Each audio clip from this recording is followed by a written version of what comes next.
Welcome back to clean news Rajasthan की 10 फटाफट बड़ी खबरों में आपका स्वागत है। इससे पहले आप न्यूज को कहां से देख रहे हैं हमें कमेंट्स में बताना बिल्कुल न भूलें। साथ ही वीडियो को लाइक और चैनल को सब्सक्राइब भी करें।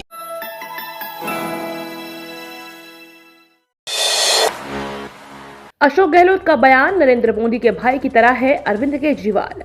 मीडिया से बात करते हुए राजस्थान सीएम ने अरविंद केजरीवाल का निशाना साधते हुए कहा कि उनका हाव भाव और बोलने का तरीका नरेंद्र मोदी जैसा लगता है, वह मोदी जी के भाई लगते हैं। इसके साथ ही उन्होंने आम आदमी पार्टी द्वारा गुजरात चुनाव में खर्च किए जा रहे पैसों को लेकर कई तरह के सवाल उठाए। प्रधानमंत्री नरेंद्र मोदी पर कटाक्ष करते हुए गहलोत ने कहा कि उत्तर प्रदेश विधानसभा चुनाव में जीत दर्ज करने के बाद से ही पीएम गुजरात दौरा कर रहे हैं, जिससे दिल्ली का काम प्रभावित हो रहा है। आगे तंज कसते हुए गहलोत ने यह भी कहा कि उन्हें पीएमओ का एक अस्थायी कार्यालय गुजरात में भी खोल लेना चाहिए, जिससे कामकाज अच्छी तरह से चलता रहे। उन्होंने आगे सवाल किया कि पीएम बहुत व्यस्त व्यक्ति हैं, उन्हें बार बार एक राज्य का दौरा क्यों करना चाहिए। हाई कोर्ट पहुंची गहलोत और पायलट गुट की लड़ाई।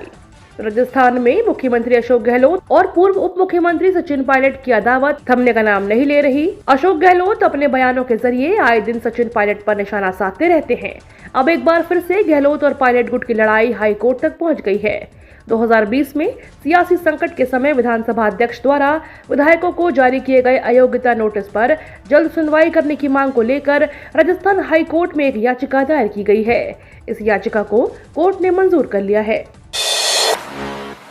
जय शाह के बयान पर पाकिस्तान क्रिकेट बोर्ड हुआ बबूला। पाकिस्तान क्रिकेट बोर्ड ने एशियाई क्रिकेट परिषद से आपात बैठक बुलाने का आग्रह किया है, क्योंकि भारतीय क्रिकेट बोर्ड की सचिव जय शाह ने बयान दिया है कि भारत अगले साल एशिया कप के लिए पाकिस्तान की यात्रा नहीं कर पाएगा। भारत महाद्वीपीय टूर्नामेंट को तटस्थ स्थान पर खेलना पसंद करेगा और पाकिस्तान का दौरा नहीं करेगा। शाह के इस बयान पर पहली प्रतिक्रिया देते हुए पीसीबी ने कहा कि इस तरह के बयान एशियाई और अंतर्राष्ट्रीय क्रिकेट समुदाय को विभाजित कर सकते हैं और 2023 विश्व कप के लिए पाकिस्तान की भारत यात्रा को भी प्रभावित कर सकते हैं।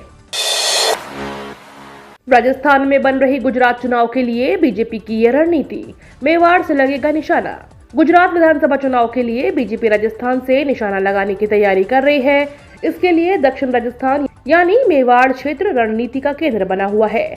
हाल ही में राजस्थान से जुड़े बीजेपी के जाट नेताओं ने सूरत में जाट सम्मेलन किया था, जिसमें राजस्थान बीजेपी अध्यक्ष सतीश पूनिया, केंद्रीय मंत्री कैलाश चौधरी समेत सभी जाट नेता शामिल हुए थे। इस कार्यक्रम में उपराष्ट्रपति जगदीप धनखड़ भी पहुंचे थे। अक्टूबर के अंत में पीएम मोदी का बांसवाड़ा के मानगढ़ धाम आ सकते हैं।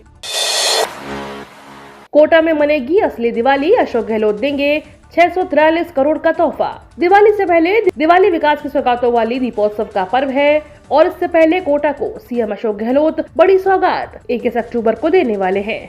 21 बड़े मेगा प्रोजेक्ट का लोकार्पण होने जा रहा है, जिसमें कोटा यातायात, चिकित्सा से लेकर सौंदर्यीकरण के क्षेत्र में एक नई पहचान भी बनाएगा। विकास के पैमाने पर कोटा की रफ्तार तय होकर मंजिल पर पहुंचने वाली है। कोटा में दीपावली से पहले ही 21 अक्टूबर का दिन दीपावली से पहले दीपावली वाली खुशियां लेकर आने वाला है। मुख्यमंत्री अशोक गहलोत और यूडीएच मंत्री शांति धारीवाल 21 अक्टूबर के दिन 11 मेगा प्रोजेक्ट्स का लोकार्पण करके कोटा की जनता को बड़ा तोहफा देने वाले हैं। रीट संघर्ष समिति ने निकाली विरोध रैली, प्रदेश सरकार के खिलाफ किया प्रदर्शन। राजस्थान के बांसवाड़ा शहर में रीट संघर्ष समिति ने प्रदेश सरकार के खिलाफ जमकर विरोध प्रदर्शन किया।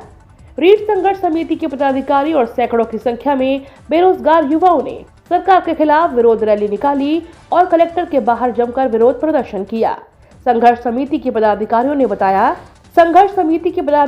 बताया कि शिक्षक भर्ती लेवल 2 में अभी जारी वित्तीय स्वीकृति में 32,000 पदों में से 6,000 पद कम करके 25,500 पद की स्वीकृति जारी कर सरकार बेरोजगार युवाओं के साथ धोखा और अन्याय कर रही है। दिवाली के बाद राजस्थान में भारी बारिश की संभावना, इन जिलों में अलर्ट जारी। राजस्थान में आज आसमान में बादल छाए रहने की संभावना है। इसके साथ ही हल्की बूंदाबांदी की भी संभावना है। अगले सप्ताह दिवाली के बाद प्रदेश में बारिश के आसार बन रहे हैं। सर्दी बढ़ने की संभावना है। धीरे धीरे तापमान में गिरावट के साथ ठंड का एहसास बढ़ेगा। मौसम विभाग केंद्र जयपुर के अनुसार 25 और 26 अक्टूबर को बारिश के आसार हैं। आपको बता दें, राजस्थान में मौसम मेहरबान है। मानसून की विदाई के बाद अब तापमान में गिरावट जारी है। जयपुर, कोटा, अजमेर सहित कई संभागों में गुलाबी ठंड का एहसास भी लोगों को होने लगा है। देश को एक तानाशाह की सनक की भेंट नहीं चढ़ा सकते, खड़गे का बीजेपी पर हमला। मल्लिकार्जुन खड़गे ने बुधवार को कांग्रेस अध्यक्ष का चुनाव जीतने के बाद प्रेस कॉन्फ्रेंस की। इस दौरान उन्होंने बीजेपी पर जमकर हमला बोला। उन्होंने आरोप लगाते हुए कहा कि मेरा मानना है कि देश को एक तानाशाह की सनक की भेंट नहीं चढ़ाया जा सकता। हमें इकट्ठे होकर इन विनाशकारी ताकतों को हराना है। नामांकन के एक दिन पहले मैदान में उतरे मल्लिकार्जुन खड़गे ने शशि थरूर को अध्यक्ष पद के चुनाव में हरा दिया। पहले राजस्थान के मुख्यमंत्री अशोक गहलोत अध्यक्ष पद का चुनाव लड़ने जा रहे थे, लेकिन राजस्थान में हुए सियासी ड्रामे के बाद उन्होंने सोनिया गांधी से मिलने के बाद अध्यक्ष पद का चुनाव लड़ने से इनकार कर दिया था। इसके बाद खड़गे ने चुनाव लड़ने का फैसला किया था। मल्लिकार्जुन खड़गे देश की सबसे पुरानी राजनीतिक पार्टी कांग्रेस के नए अध्यक्ष बन गए हैं। खाते में अभी भी आ सकते हैं पीएम किसान योजना के 2000 रुपए। आप पीएम किसान योजना के योग्य हैं और आपके खाते में 2000 रुपए की राशि नहीं पहुंची है, तो आप इस योजना की ऑफिशियल वेबसाइट पर विजिट करके अपना नाम लाभार्थी सूची में चेक कर लें। इस दौरान आवेदन करते समय इस योजना के लिए भरी गई जानकारी को ध्यानपूर्वक देखें। कहीं आधार कार्ड या बैंक अकाउंट नंबर की गलती से आपकी 12वीं किश्त अटक तो नहीं गई। प्रधानमंत्री नरेंद्र मोदी ने पीएम किसान सम्मान निधि योजना की 12वीं किश्त जारी कर दी है। देश के 8 करोड़ से ज्यादा किसानों के खाते में 2000 रुपए की राशि पहुंच गई है। हालांकि कई किसान शिकायत कर रहे हैं कि उनके अकाउंट में अब भी इस योजना की राशि नहीं पहुंच पाई है। ऐसे में परेशान होने की बजाय लाभार्थी लिस्ट में अपना नाम चेक कर लें। लाभार्थी लिस्ट में नाम होने के बाद बैंक अकाउंट में राशि नहीं पहुंचने पर पीएम किसान योजना के जिम्मेदार अधिकारियों से भी संपर्क कर सकते हैं। इसके अलावा हेल्पलाइन नंबर 155261 या 1800115526 पर संपर्क कर सकते हैं। ऊर्जा मंत्री ने देशनोक को दी बड़ी सौगातें। ऊर्जा मंत्री भंवर सिंह भाटी कोलायत विधानसभा क्षेत्र के दौरे पर रहे। इस दौरान मंत्री भाटी ने देशनोक में मां करणी के मंदिर में धूप लगा प्रदेश की खुशहाली कामना की। साथ इंदिरा रसोई का निरीक्षण किया, तो वहीं नगर पालिका क्षेत्र में पीडब्ल्यूडी की 11 सड़कों व पालिका के 26 कार्यों का शिलान्यास व लोकार्पण किया। कार्यक्रम के दौरान ऊर्जा मंत्री भंवर सिंह भाटी ने कहा कि श्री कोलायत विधानसभा क्षेत्र का सर्वांगीण विकास हो, इसके लिए सतत प्रयास किए जा रहे हैं। क्षेत्र में शिक्षा, उच्च शिक्षा, स्वास्थ्य, सड़क, बिजली, पेयजल आदि जैसी आधारभूत व्यवस्थाओं से जुड़े रिकॉर्ड कार्य करवाए गए हैं।